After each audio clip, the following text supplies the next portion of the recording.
আর আপনারা দেখছেন plan disease solution. আশা করি সবাই ভালো আছেন। প্রত্যেককে আমার চ্যানেলে স্বাগত।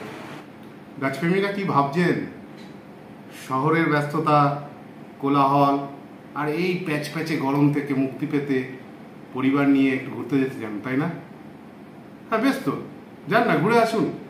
পরিবার নিয়ে ঘুরে আসুন, একটু পাহাড়ি অঞ্চলে যান, ঠান্ডার জায়গায় যান। ভয় পাচ্ছেন? বাড়িতে আপনার যে বাহারি গাছগুলো রয়েছে, টবে যে গাছগুলো লাগানো রয়েছে, ঘরের ভেতরে যে গাছগুলো লাগানো রয়েছে, সেই গাছগুলোর মায়া ত্যাগ করে যেতে পারছেন না? ভাবছেন যে মরে যাবে? না বন্ধু, মরবে না। আপনারা যদি 2-3টে টিপস ফলো করেন, তাহলে আপনার বাড়ির গাছ, আপনার ঘরের ভেতরে যে ইনডোর প্ল্যান্ট থাকে, সেগুলো সম্পূর্ণ সুস্থ থাকবে। আপনারা ঘুরে এসে দেখতে পাবেন আপনাদের যেরকমভাবে আপনারা আপনাদের গাছকে রেখে গেছিলেন, আপনাদের গাছ ঠিক সেইভাবেই থাকবে। শুধু আপনাদের মেনে চলতে হবে কয়েকটা টিপস। দেখতে থাকুন, সঙ্গে থাকুন।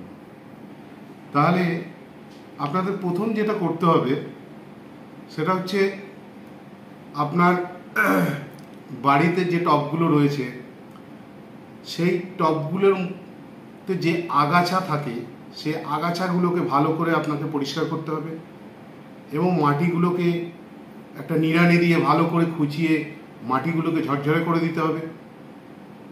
তারপর কি করতে হবে? যখন দেখতে পাবেন যে কোনো টবে মাটি শক্ত হয়ে আছে, সেই মাটিটাকে আপনাকে ভেঙে দিতে হবে। ভেঙে দিয়ে আপনাকে প্রত্যেকটা টবে বেশি করে কাঠের গুঁড়ো বা কোকো ডাস্ট দিয়ে ভর্তি করে দিতে হবে। আর কি করতে হবে?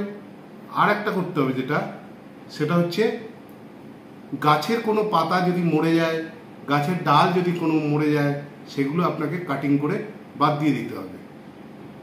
তারপরে আপনি ওর মধ্যে যদি ওই টবে যদি জল দেন, জল দিলে পরে আপনার ওই জলটা গাছটা 8 থেকে 10 দিনের বেশি ওইখান থেকে জল সে শোষণ করতে পারবে। এর ফলে কি হবে? এর ফলে গাছটা জলের অভাবে মারা যাবে না। হ্যাঁ, আর একটা কথা বলি, এই যে কাঠের গুঁড়ো বা কোকোডাস দিচ্ছেন, এর ফলে কি হবে? যদি কোনো সময় অতিরিক্ত বৃষ্টিও হয়, তাহলে সেই বৃষ্টির ফলে আপনার টবের গাছের গোড়ায় কিন্তু জল জমতে দেবে না। যার ফলে কি হবে? আপনার গাছগুলোর কোনো গোড়া পচার বা শিকড় পচার কোনো ভয়ের কোনো কারণ থাকবে না।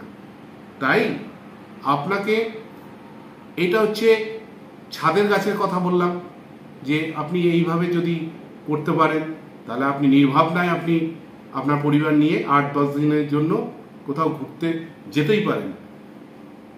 আর ঘরের ভেতর যে ইনডোর প্ল্যান্ট থাকে, যেহেতু আপনি 8-10 দিন বাড়িতে থাকছেন না, এবার কি হবে? ওই ইনডোর প্ল্যান্টগুলোর জন্য আলো বাতাসের একটা অভাব হবে। এই আলো বাতাসের অভাব কাটাবার জন্য, গাছগুলোকে যাতে সুস্থ রাখা যায়, তার জন্য আপনাকে ওই ঘরের ভেতরের গাছগুলোকে হয় বারান্দায় রাখতে হবে, নাহলে যেখানে একটু আলো থাকে সেই জায়গায় রাখতে হবে। কিন্তু মোটেই সূর্যের আলোতে কিন্তু ইনডোর প্ল্যান্টগুলোকে রাখবেন না। আর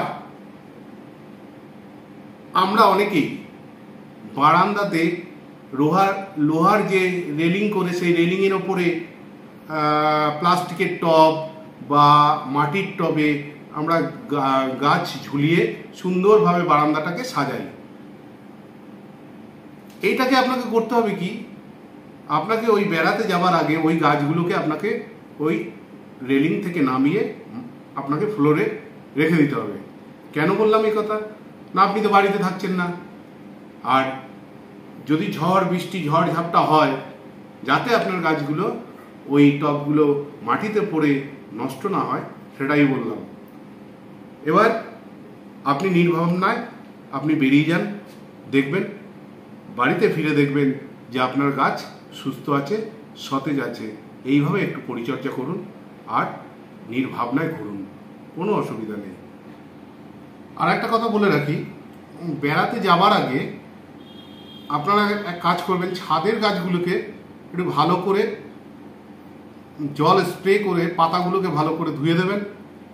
আর ইনডোর প্ল্যান্টের ক্ষেত্রে যে গাছগুলো থাকবে, ইনডোর প্ল্যান্টের যে গাছগুলো আছে সেই গাছগুলোর পাতাগুলোকে ভালো শুকনো ন্যাকড়া দিয়ে মুছে দেবেন, ঠিক আছে? এইটা একটু করুন। আর একটা জিনিস যেটা করবেন না সেটাও বলে রাখি, সেটা হচ্ছে অনেকে ভাবে যে আমরা 8-10 দিন থাকবো না, গাছগুলোকে তো একটু জল দিতে হবে, খাবার দিতে হবে, তো জলও দিয়ে গেলেন আর বেশি করে সারও দিয়ে গেলেন বা ভিটামিন বেশি করে দিয়ে গেলেন, এসে দেখলেন আপনার গাছগুলো কিন্তু,